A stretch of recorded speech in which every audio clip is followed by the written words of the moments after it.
په یوه کلي کې یوه چوړیل وي. هغې چوړیل سره خپلې خواښې ډېر ظلم کړی وي. هغه یې مړه کړې وي او بیا یوه غټه چوړیل ترېنه جوړه شوې وي او هغه د خپلې بدلې لپاره بیا بیرته راغلی وي. ای ملګريه، دا څه چل دی؟ زه خبر شوی یم چې زموږ کلي ته یوه خطرناکه چوړیل راغلې ده. نو زه خو وایم چې په دغه لار باندې نه ځو. نه به پرېږدمه، د دې ټول کلي خلک به زه خورمه. دا وګوره خان د چوړیل وزونه راتلو، وایي په دې کلي کې زه هېڅوک نه پرېږدم، ټول خورم. دې سره خپلې خواښې هم ډېر ظلم کړی دی. ځئ چې د خپلو کورونو ته وتښتو، هسې نه چې دا مو وخوري. ای ظالمانو، تاسو ما څه شي لا یاروئ؟ زه به اوس خپل کور ته په کومه لار باندې ځمه؟ تاسو د سیړیلانو خبرې وانه اورېدې چې ویل یې زه به ټول کلي خلک وخورمه؟ زما اوس کور ته ورسوئ، زه د چوړیلانو ته ډېر سخت یېرېږم. ای ګلمرجانه، دومره مه یېرېږه، موږ در سره یو، موږ به تا خپل کور ته ورسوو. ځئ چې ځو اوس خپلو کورونو ته. زه خو په دې کلي کې هېڅوک هم نه پرېږدم. زما سره خو خپلې خواښې ډېر ظلم کړی دی. ای جیرۍ، تا ته پته شته پرون چې زما خاوند کله کور ته راغی نو ما ته یې وویل چې په دې کلي کې یوه ډېره خطرناکه چوډیل راوتلې ده. زه خو ډېره سخته ویرېدم. دا څه وایي خورې؟ ما ته د چوډیلانو خبرې مه کوه. پرون هم ما ته د خپل خاوند د چوډیلانو خبرې کولې، نو ما ورته وویل چې ما ته د چوډیلانو خبرې مه کوه، زه ډېره زیاته یېرېږم. یا ښځې، داسې چل دی چې زه ځم لږ بازار له، د بازار نه سودا راوړمه او ته داسې چل وکړه چې د کوڅې ور ځان پسې بند کړه، د کوڅې ور مه خلاصوه. هغه چوډیلانو خبره خو دې یاده که نه؟ یا سړیه، کور ته په وخت باندې راځه. ما ته مو د چوډیلانو خبرې کړې دي. زه اوس ډېره زیاته یېرېږم، هسې نه چې ما وخوري. زر راځه بیا کور ته. خان بیا روان وي، په لاره کې ورباندې شپه شي. په هغه ځنګل کې دی ډېر ګبره وي، ځکه چې په دې ځنګل کې چوډیلانې راوتلې دي.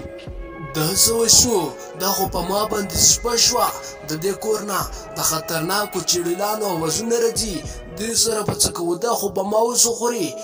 زه به اوس په کومه لار باندې ځم؟ زما نه هم لاره هم ورکه ده او هلته مې کور کې ښځه هم یوازې ده.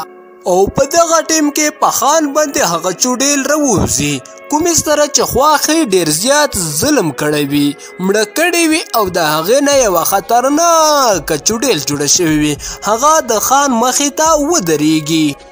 ای سړیه، زما نه مه یېرېږه، زه تا ته هېڅ هم نه وایم، هېڅ. ته زما مدد وکړه، مدد.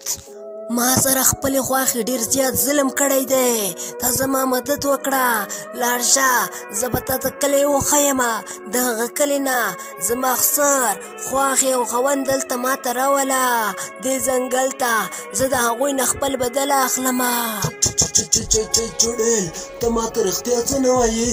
ته ما ته هېڅ څه مه وایه. زما یو ښځه ده او یا زه یمه، موږ به بیا څه کوو؟ ته ما ته څه مه وایه، زه ستا هره خبره منمه. تا ته زه هېڅ هم نه وایم، زما نوم دی خطرناکه چوډیل. زه ټول انسانان خورم خو تا نه خورم، ځکه چې ته زما مدد کوې. زه به تا ته کلی وښیم، ته به هغه کلي له لاړ شې.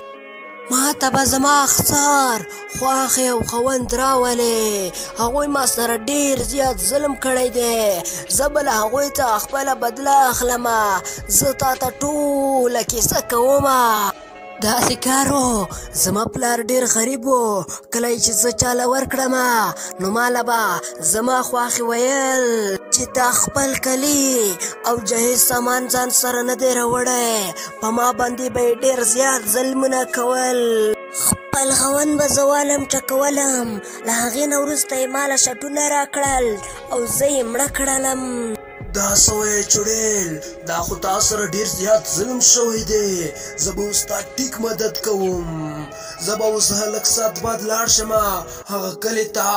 ستا خسر خواښې او خاوند به تا ته دلته راولم. او خان ته بالکل لاړ شه، ما له خپل خوښې سر او انګور راوله چې تر څو زه دوی ته چل وښیم چې دوی څنګه په پردیو لوریانو باندې او په پردو جنکو باندې دومره ظلمونه کوي چې کور ته یې راوده کړي. دلته د خان ښځه ډیره پریشانه وي او په کورونو باندې ګرځي او وایي چې وخت ماسخوتن دی، زما خاوند کور ته نه دی راغلی. زما د خان د ملګرې ښځې ما سره خو د ډېر فکر پیدا کړو. په دې ځنګل کې خو یوه چوډیل راوتلې ده، ډېره خطرناکه چوډیل. زه چې پسې ورسو را پیدا یې کړو، هسې نه چې هغه چوډیل یې وخوري. دا خو وخت ماسخوتن دی. دا وګوره زما د ملګرې ښځې چوډیل خان رانیوسلی دی او په خان پسې چړه هم راوبسلې ده. چوډیل زما د ملګرې پرېږده، ده خو تا ته څه نه دي ویلي، دا خو ډېر غریب سړی دی، دا پرېږده. چوډیل ګل مرجانه د چوډیل له څه مه وایه، دا ډېره ښه چوډیل ده. د چوډیل سره زه مدد کوم. د چوډیل سره خپلې خواښې او خسر ډېر ظلم کړی دی، زه به اوس هغه ورته راولم دلته. دا خو زه یې ډېر سخت پکړم، په اوس زمانه کې دومره سخت ظلم. ورشه ورله رایې وله چې چل ورته وښیي. سړیا بوډۍ، موږ هلته په ځنګل کې خیرات کړی دی، زه تاسو پسې راغلی یم، تاسو له موږ سره لاړ شئ. موږ ډېرې خوږې وریجې پخې کړي دي، هم به وخورئ او هم به له ځان سره راوړئ. خوږې وریجې خو زما ډېرې خوښې وي. موږ به لاړ شو در سره، راځه سړیه چې ور سره لاړ شو، موږ به خوږې وریجې وخورو. خان ته اوس ورځه، زه به اوس د خپلې خوښې او خاوند سره ګورم. دوی ما سره ډېر ظلمونه کړي دي، دوی زه یو ځل مړه کړې مو، بیا له ما نه چوډیل جوړه شوې ده.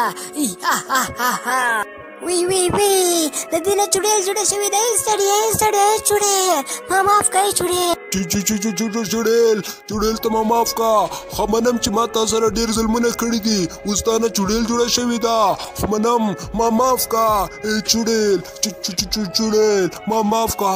نو په دې وخت کې هغه چوډیل هغه دواړه له منځه یوسي، هغه مړه کي، ځکه چې دوی به د پردیو لوریانو سره دغسې ظلم کوه. څوک چې د پردیو لوریانو سره دغسې ظلم کوي نو دغه به یې انجام وي. ګرانو دوستانو، که دغه کیسه مو تر پایه راسره اورېدلې وي نو خپله رایه په کمنټ کې ضرور راسره شریکه کړئ.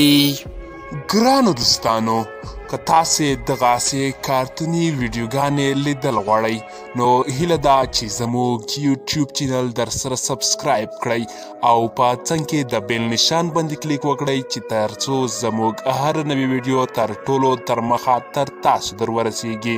له لیدلو مو ډیره زیاته مننه.